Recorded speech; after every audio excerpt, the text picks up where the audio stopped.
Hello students, welcome you all to my channel पढ़ लो। और आज हम जो ये क्वेश्चन करने वाले हैं जेईई मेंस में पूछा गया सवाल है और इस टाइप का क्वेश्चन अक्सर एग्जाम में पूछता है क्योंकि एक इंपॉर्टेंट कॉन्सेप्ट है इस क्वेश्चन के पीछे। तो चलिए वो इंपॉर्टेंट कॉन्सेप्ट समझते हैं।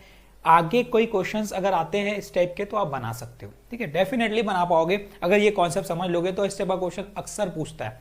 देखो, let vector a equal to 3i plus j minus 2k and vector b दिया हुआ है 4i plus j plus 7k and c vector दिया हुआ है i minus 3j plus 4k be the three vectors if vector p satisfies p cross b equal to c cross b and p dot a equal to 0 then p dot i minus j minus k। तो हमें आसानी से बनाना है, easy तरीके से बनाना है और ये बहुत ही इजी तरीके से सॉल्व भी हो सकता है क्वेश्चन।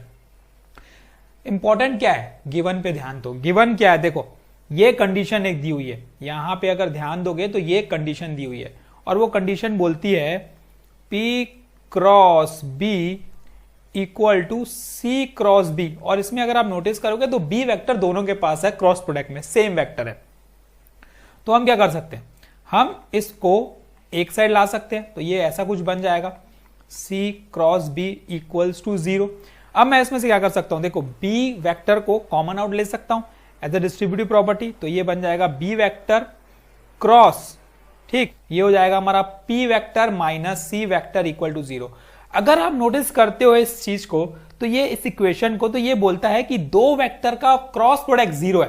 अच्छा, दो वेक्टर के क्रॉस प्रोडक्ट 0 कब कब हो सकते हैं, क्या कंडीशन है, ये बहुत इंपॉर्टेंट पॉइंट है, इस पे ध्यान देना है। देखो दो वेक्टर 0 कब होंगे क्रॉस प्रोडक्ट में, है ना, ये समझने की बात है। एक वेक्टर हो गया A, ठीक है, एक वेक्टर हो गया B और ये दोनों की वैल्यू क्रॉस प्रोडक्ट में 0 है। और ये कब कब हो सकती है, देखो हो कब सकती है, जब वेक्टर A 0 हो जाएगा तो इस पूरे क्रॉस प्रोडक्ट की वैल्यू 0, ठीक है। दूसरी कंडीशन, जब वेक्टर B 0 हो जाएगा तो इस पूरे वेक्टर की वैल्यू 0।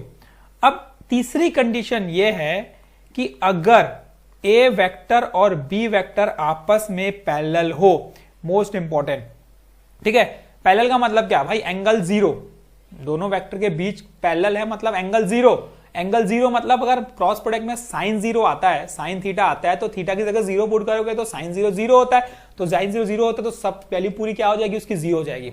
तो तीसरी कंडीशन ये है कि A और B दोनों वेक्टर क्या होने चाहिए, पैरेलल होने चाहिए। और अगर पैरेलल है तो इसका मतलब यह है कि एक वेक्टर दूसरे वेक्टर का स्केलर मल्टीपल है। तो यहां पे ये ध्यान देना है, स्केलर मल्टीपल क्या होता है। स्केलर मल्टीपल इतना सिंपल से कॉन्सेप्ट है, सिर्फ ये समझो कि एक वेक्टर अगर A है तो दूसरा वेक्टर हो जाएगा उसका lambda A, lambda times of A। Lambda times of A मतलब कुछ ना कुछ एक ऐसी कॉमन फैक्टर, कॉमन वैल्यू निकलेगी, समझो कांस्टेंट निकलेगा जो मल्टीप्लाई होगा वेक्टर A में, तभी तो वो क्या होगी, पैरेलल होगी, क्योंकि दोनों की वैल्यूज क्या होंगी, सेम होंगी वेक्टर्स की, तभी तो एंगल 0 होगा। तो अब यहां पे कॉन्सेप्ट सिर्फ इतना दिमाग में रखना है कि अगर दोनों वेक्टर क्रॉस प्रोडक्ट में 0 है तो कंडीशन कब, जब A और B आपस में पैरेलल होंगे।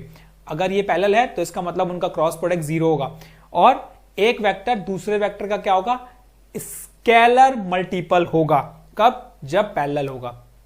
तो अब मुझे यहां पे अगर नोटिस करते हो तो मुझे दिख रहा है कि B वेक्टर और ये P माइनस C भी एक वेक्टर है, दोनों क्रॉस प्रोडक्ट में 0 है, तो इसका मतलब ये दोनों क्या होंगे, पैरेलल होंगे। कौन कौन पैरेलल होगा, B is parallel to P minus C, ये दोनों पैरेलल होंगे।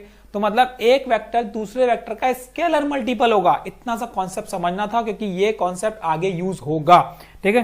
तो अब ये हम इसको लिख सकते हैं P minus C is equal to lambda times B vector, ठीक है, क्योंकि एक वेक्टर दूसरे वेक्टर का क्या है, स्केलर मल्टीपल है।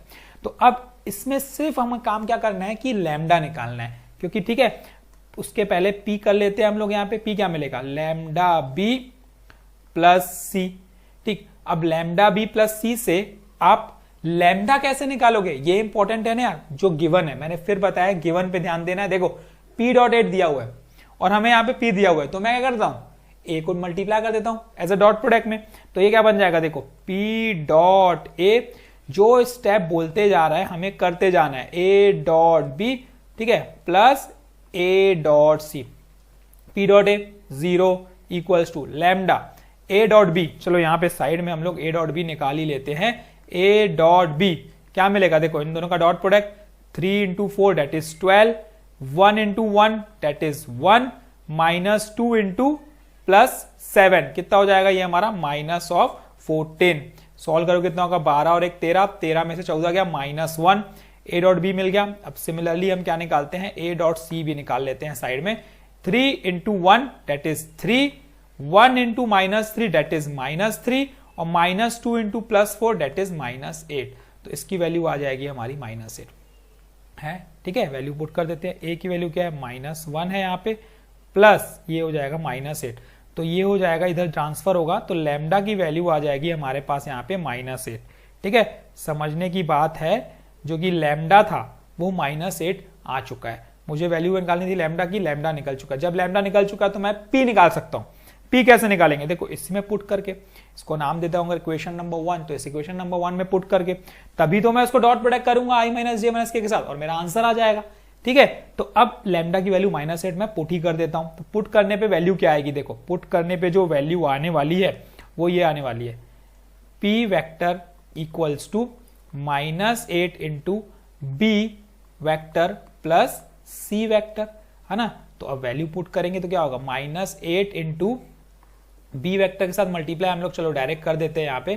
तो ये हो जाएगा मेरा -32i, ठीक, ये हो जाएगा मेरा -8j और ये हो जाएगा मेरा -56k plus c vector. C vector क्या है, i - 3j प्लस 4k।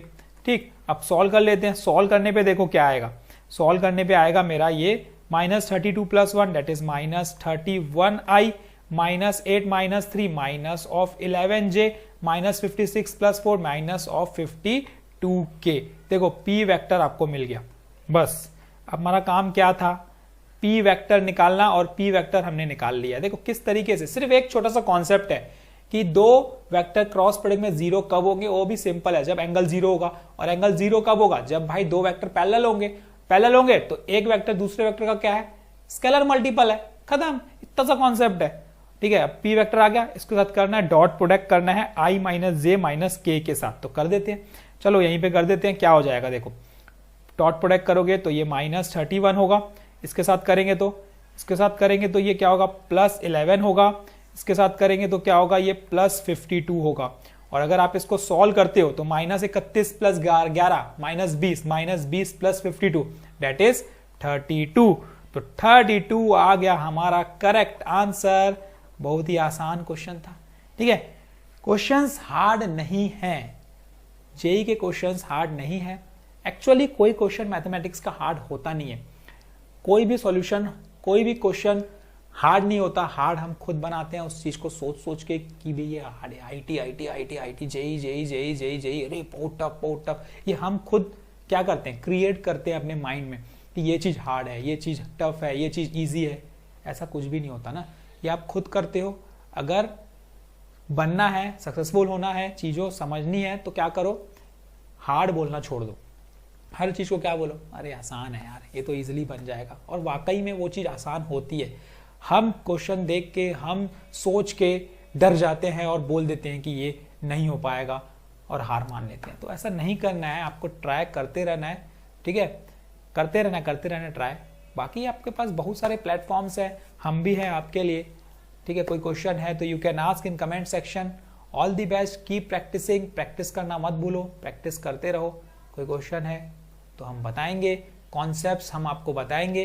ठीक है, हर वीडियो में एक नया कॉन्सेप्ट है तो समझो, नहीं समझ में आता है तो बिल्कुल बेझिझक पूछो और हर चीज को इजी वे में सॉल्व करो, बिना टेंशन, बिंदास। क्या होगा यार, एक बार ही तो नहीं बनेगा, दूसरी बार बनेगा। टेंशन लेके बनाना नहीं है, आराम से काम करना है, बिंदास काम करना है, खुशी खुशी काम करना है, हंसते हंसते चलना है लाइफ में। ठीक है, रोते रोते नहीं चलना। Thank you.